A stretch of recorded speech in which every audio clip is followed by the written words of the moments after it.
Dobrodošli, danas ću vam pokazati kako napraviti ovakvu YouTube profilnu sliku ili retro logo. Tako, kao prvo idemo gore kod File i kliknemo nju.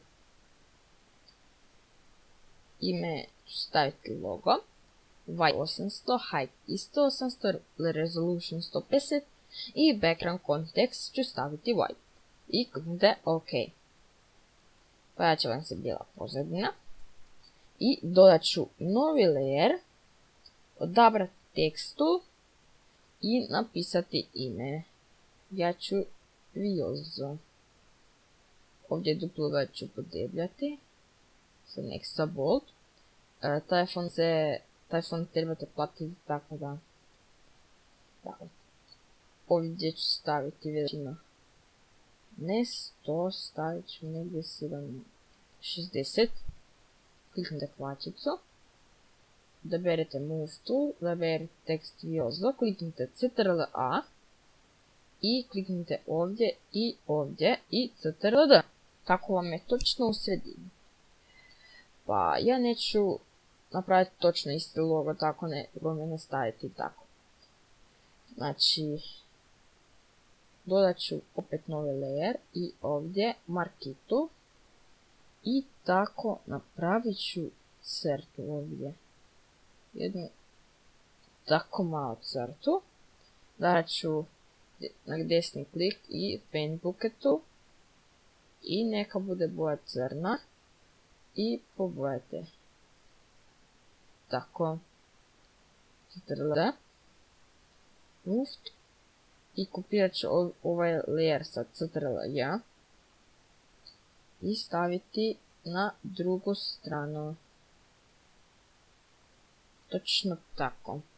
I odabrat ću ove dva layere, crte, i Ctrl+A, i opet tu, ovdje i ovdje i... Ne, krivo, znači opet ću odabrati ovaj layer i ovdje, premjestit ću ga ovdje. Tako i ovaj opet ovdje. Tako. I sada Ctrl na jedan layer i Ctrl na drugi i Ctrl+G. Napravite grupu i desni klik Merge Group.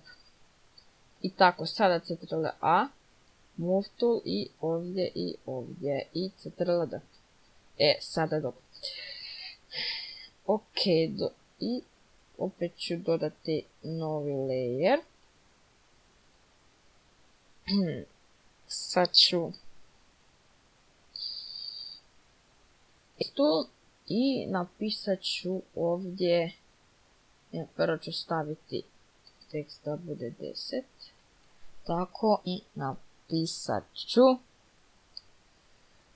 the best.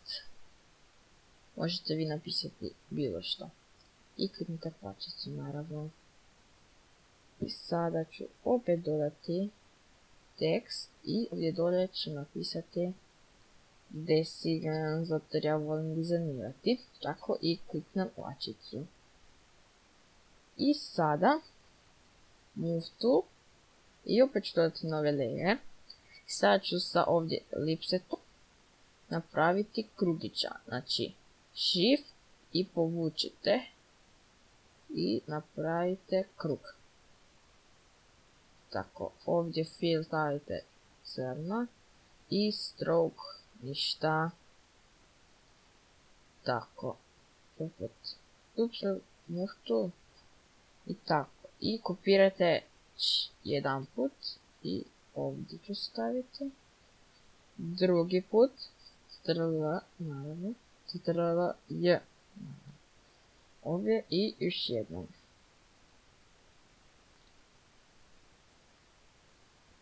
Tako. Tako. I poravnite ono malo. Tako. I sada sve treba ravnati. Znači ja ću prvo Ctrl ove sve krugiće i desni klik merge shapes. I napisat ću kružići, tako, ovdje crtice, i tako, sada Ctrl A, move tool i ovdje, i Ctrl deselect. Tako, i sada idem ovdje na desing, Ctrl A, i ovo samo desno, ne ovo. Ide best, isto ovdje desno, i Ctrl deselect. I samo ću još tekst uravnati da bude u ravnini sa kružićima.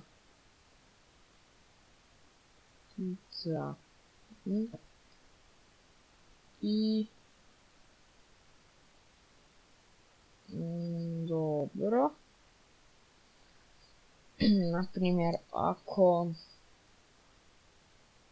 ako želite još dodati, ja ću sada, naprimjer, ako želite dodati još neki tekst, ja ću opet over i opet ću crtice napraviti. Tako, ove će biti malo duže. Tako. Ups.